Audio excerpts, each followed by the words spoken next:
Tollywood star hero victory Venkatesh గారు present back to back సినిమాలతో దూసుకుపోతున్నారు. ఈ క్రమంలోనే అనిల్ రావుపూడి దర్శకత్వంలో సంక్రాంతికి వస్తున్నాం అనే చిత్రం అనౌన్స్ చేసిన విషయం మనకు తెలిసిందే. ఈ సినిమా నుంచి ఇప్పటికే వచ్చినటువంటి అప్డేట్స్ కూడా విపరీతంగా ఆకట్టుకున్నాయి. శ్రీ వెంకటేశ్వర క్రియేషన్స్ బ్యానర్ పై దిల్ రాజు గారు నిర్మిస్తున్నటువంటి ఈ మూవీలో ఐశ్వర్య రాజేష్, మీనాక్షి చౌదరి హీరోయిన్లుగా నటిస్తున్నారు.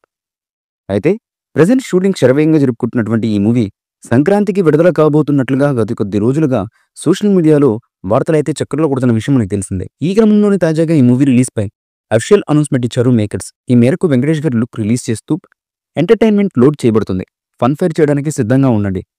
విక్టరీ వెంకీ మామ hit mission director Anil Ravipudi block buster combo ఈ సంక్రాంతికి విక్టోరియస్ హ్యాట్రిక్ కోసం సిద్ధంగా ఉంది. సంక్రాంతికి వస్తున్నాం చిత్రం జనవరి 14న 2025న ప్రపంచవ్యాప్తంగా గ్రాండ్ గా రిలీజ్ కానుంది అంటూ చెప్పుకొచ్చారు. ప్రజెంట్ ఈ పోస్టర్ నెట్టింత విపరీతంగా వైరల్ అవుతుంది. ఈ మూవీపై మీ అభిప్రాయాన్ని కమెంట్ బుక్ లో తెలియచేయండి. ఈ వీడియో మీకు నచ్చితే లైక్ చేయండి, షేర్ చేయండి, కమెంట్ చేయండి. మరిన్ని అప్డేట్స్ కోసం మా ఛానల్ని సబ్స్క్రైబ్ చేయండి. అలాగే పక్కనే ఉన్న గంట సింబల్ని గట్టిగా కొట్టండి.